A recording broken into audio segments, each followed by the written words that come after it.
people, and you've got to get people getting pushy. Hear, hear. Get pushy. We've been polite too long. I mean, the gentlemanliness of this debate about saving the world. Is it gentlemanliness or timidity combined with laziness? Timidity, gutlessness, cupidity, ignorance, momentum, all those good values. Well, why don't we break for lunch and come back to this at 1:30? Thank you very much. Thank you. This is a wrap-up session. I'm going to have to leave at its termination. I want to express my special deep thanks to Nicole, who has performed gallantly and above and beyond the call of duty. Well, I'm a war horse at this, my dear. I feel like I led a virgin into a dance hall, but you dance very well. Thank you. I would like my fantasy is to see Nicole become the Mother Teresa of rainforest salvation. We'll keep her card playing and heavy drinking off the front pages and to sell her as Mother Teresa in green. But this is serious business that we're engaged in, and it is, on one level among ourselves, it is communication and sharing and opening and building consensus.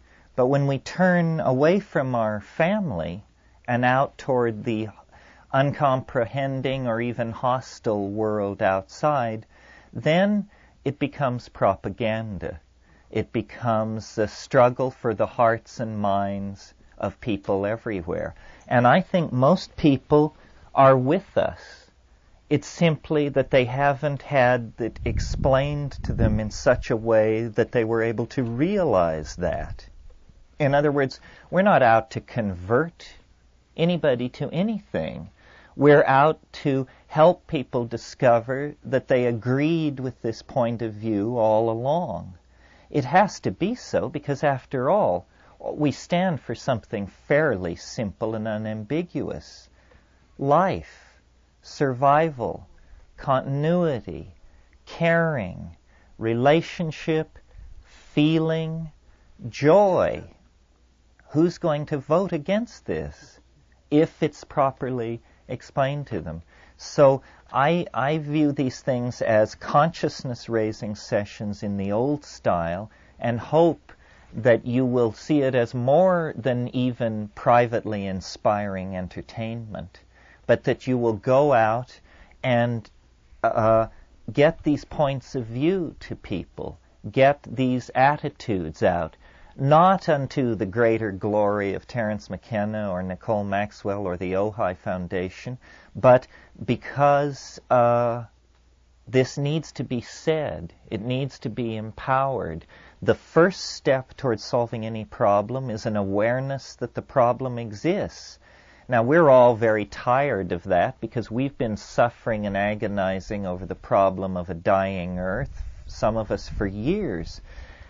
Nevertheless, the astonishing news is some folks haven't heard or have only heard recently. And it's very important not to panic them or alarm them, but to inspire them and motivate them and bring them into the project of reclaiming the earth. I mean, this is our legacy. This is our birthright. It is the legacy and birthright of our unborn children. And, you know, maybe there is, but I don't know it. Rich as Greek is, there isn't a word for being so perverse that you devour your own children. The Manaids, the women possessed of Dionysic frenzy, what was always put against them was that they devoured their own children. This is a propaganda image that to be smeared with this is to be tainted very deeply. Well, it is literally true that we are guilty of a crime which the ancients could barely conceive. We are looting the planet for our pleasure. Our condominiums, speedboats, and electronic gadgetry is literally part of the legacy of our children. What kind of people comprise the larger society in which we are embedded that they would do a thing like that? It's a crime beyond war. War, you simply slaughter all the fools who volunteer for it and all the fools who stand around and watch.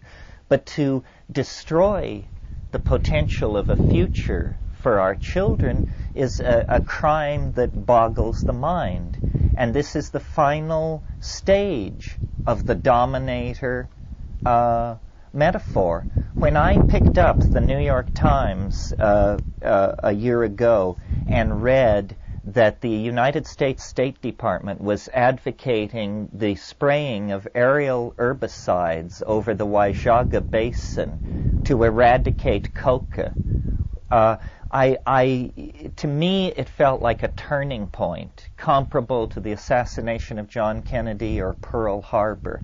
It was so clearly perverse, so clearly directed against itself. The contradictions become so odious that at a certain point, people of moral dignity feel they have no option left except to somehow throw themselves on the cogs of the machinery to try and halt it from carrying out the program of Moloch, the program of self-devourment that we have set in motion. Now, if ever there was a moment to talk to your neighbors, clarify your own thinking, support organizations that are trying to make a difference, now is the time. And we can make a difference. And I know you have heard that, and it's a cliche, and there's a tendency not to believe it. I'd been here, Botanical Dimensions was fairly narrowly focused until a couple of years ago on saving shamanic hallucinogens.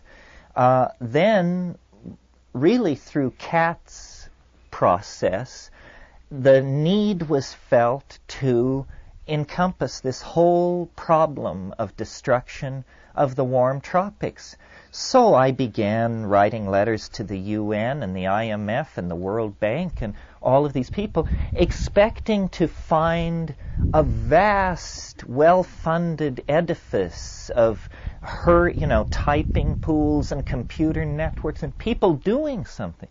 I discovered that very little is going on. We have advanced a long, long way down this path on yak alone. There is not somewhere vast organizations toiling to contact every Brazilian politician and put the twist on him, toiling to contact every American corporation that is contributing to this atrocity and threatening them with stock sell-offs, boycotts, and whatever.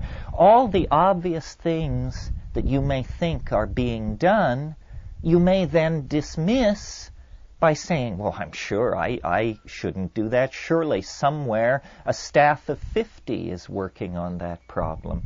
Well, when you look into it, you discover it is not happening. If any one of you has moderate or great wealth and have decided not to pitch in with saving the rainforest because you think a lot of people are working in that field already, forget it.